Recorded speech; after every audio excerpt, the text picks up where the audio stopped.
आईच्या चरणी लीन होते. आदरणीय भारत नानांना स्मरून तमाम मायबाप जनतेला वंदन करते.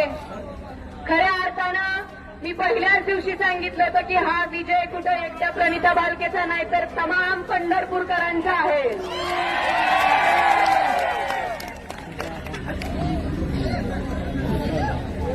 नानांच्या पाठीमागं मला कधी तुम्ही सगळ्यांनी एकटं पडू दिलं नाही आणि खऱ्या अर्थानं हा विजय जो आहे तो स्वाभिमानी पंढरपूरकरांचा आहे.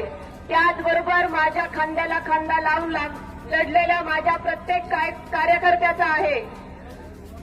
त्याचबरोबर पंढरपूर शहर असू द्या, ग्रामीण असू द्या, मंगळवेढा शहर असू द्या, ग्रामीण असू द्या, पंढरपूरच्या कवटोळीच्या पासून ते मंगळवेढ्याच्या पडोतरवाडीच्या टोकापर्यंत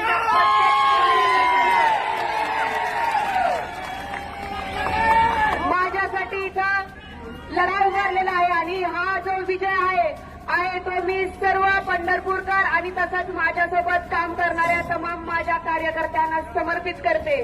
आदरणीय नानांना समर्पित करते. नानावर प्रेम करणाऱ्या प्रत्येक वडीलधारी माणसाला माझ्यावर विश्वास ठेवून कुठेतरी समोर न येता सुद्धा माझ्या पाठीवरती भक्कमपणे आशीर्वादाचा हात ठेवणाऱ्या प्रत्येक ज्ञात अज्ञात व्यक्तीला हा माझा विजय समर्पित करते. आणि उद्यापासून तुमची लेक म्हणून, तुमची सेवक म्हणून 24 तास तुमच्या सेवेसाठी मी सक्षम आहे हा शब्द मी तुम्हाला देते.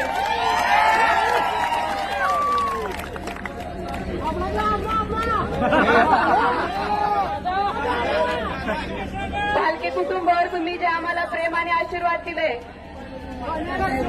ते खरंच न विसरण्याजोगं आहे. मी आयुष्यभर तुमची या गोष्टीसाठी ऋणी राहीन. मी कुणावर टीका करायला आलेली नाही.